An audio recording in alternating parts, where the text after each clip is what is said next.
It is not necessary for us to gain body fat in order to gain muscle. Hey everybody, it's Jason Blaha here. I thought I would chat with you guys and gals a little bit about this today. Again, one of these topics where you have to look at the accumulation of evidence and say, does it match with what a lot of traditional models are?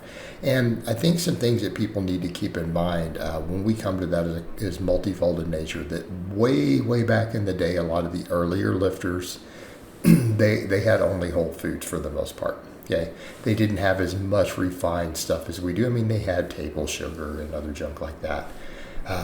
But generally speaking, they were in a time period. I mean, you go back to the 20s, the 30s, the 40s, right?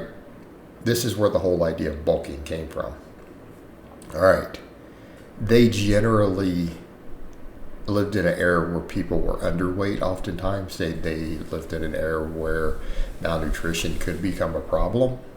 They lived in a time when people were less sedentary. So people were much lighter, number one. And they didn't have access to all the junk. Number two, the standards in terms of physique were lower. In other words, you weren't expected to have deep abs or whatever. Like, you could be smoother and thicker, and it's as long as they were strong and big, that's kind of what a lot of those guys went for. So the idea of bulking up was different. And how did they bulk? They still didn't bulk like a lot of people do, where they eat a bunch of sugar and stuff. They just bulked on eating more fat, right? That's how they bulked back then.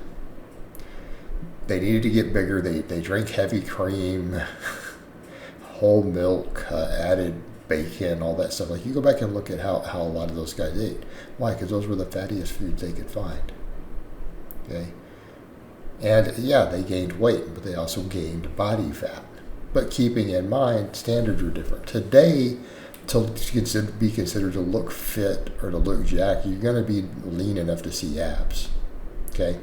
And you shouldn't need to bulk so much that you lose your abs. Okay? It's just simply not necessary.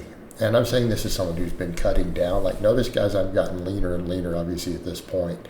And I'm still working on getting leaner, but I've started making gains again, right? I stripped down the body fat from being a heavier power lifter down to more of a bodybuilder look as I've started kind of bodybuilding. And that's one of the things I've noticed, that once I got used to being at this lower body fat, now I've started making gains again. The muscles all coming back. And this is stuff I've noticed with my own clients over the years. I have a lot of clients who they maintain abs year round, and we just worry about slow gains. They don't gain any body fat. Or we do very slow bulks for my weight class athletes, where they literally gain 10 pounds over a year and then do a mini cut. Not really a true mini cut. I hate that term. They do a cut. Whether that cut is 5 weeks, 6 weeks, whatever it is, 8 weeks, they re-lose, 8, 9, 10 pounds. And they either end up at the same body weight, a hair leaner, or whatever. And that's how we do that. But they don't gain significant amounts of fat. You figure at most, over the whole year, they've still gained less than 10 pounds of fat. Right? And again, I'm coming from also the perspective of having been previously morbidly obese. I've been over 300 pounds. I can tell you that that's not the way to go. Like, you don't want to just gain weight for no reason. You don't want to gain body fat for no reason. It's terrible for your health, terrible for your look, and it is unnecessary.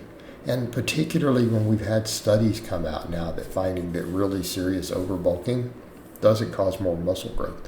Things like protein overfeeding can help with muscle growth, but what do those do? They actually end up just being a mini cut where people gain a little recomposition. Even though there should in theory be a surplus, they really aren't.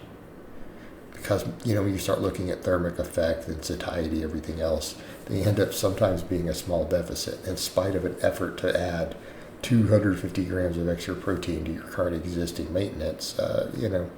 What ended up happening in those studies, they end up creating a small deficit inadvertently. But we look at the data, we look at those studies now that are showing as small as a 3% calorie surplus. And people say, you can't even calculate that. Yeah, exactly. Because the weight gain is so slow and our scales are not exact enough to even do that. So people are like, I know my carbs are fat to a gram. No, you don't. You don't own the equipment to pull that off, right? You don't have a $100,000 lab to calculate your meals, so you actually don't know that, but that's okay. You're within a few grams. You're within 5 grams, maybe 10 grams. Okay, but that aside, yeah, we can't even estimate, but that is what the data is showing, that literally a 10% calorie surplus, when they've been able to calculate it, doesn't even cause more muscle growth than a 3%. It only causes more fat gain. And people say, well, a 10% is a pretty mild bulk. Is it really? Not really. So let's say your maintenance is 3,500 calories. Because I'm going to assume you actually lift and do cardio and have some body weight. 10% of that's 350. Dude, that's like 3 pounds a month. That's almost a pound a week in theory. That's an aggressive bulk. So when people say that 10%, they're like, but our calorie counting is plus or minus 10% almost. Yeah, I know. Which is why we might want to come back to focusing on maintenance and then bumping 100 calories here or there, right? So if you're at maintenance calories and you're not gaining weight at all, you don't see no gain any weight, maybe add 100 calories and count that as a slow lean bulk.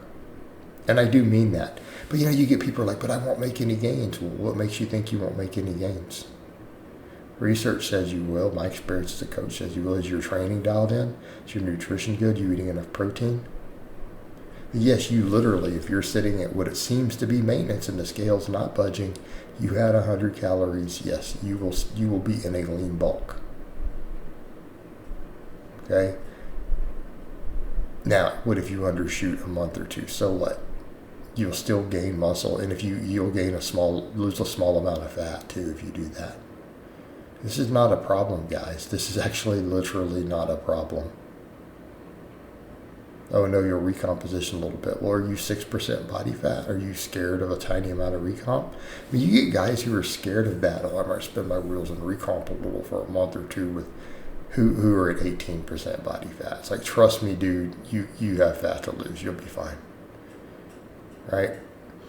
You'll be fine. But again, I digress. The way that people bulk is not necessary. And we're not talking about coming out of being contest lean for a bodybuilder. That's a different ballgame.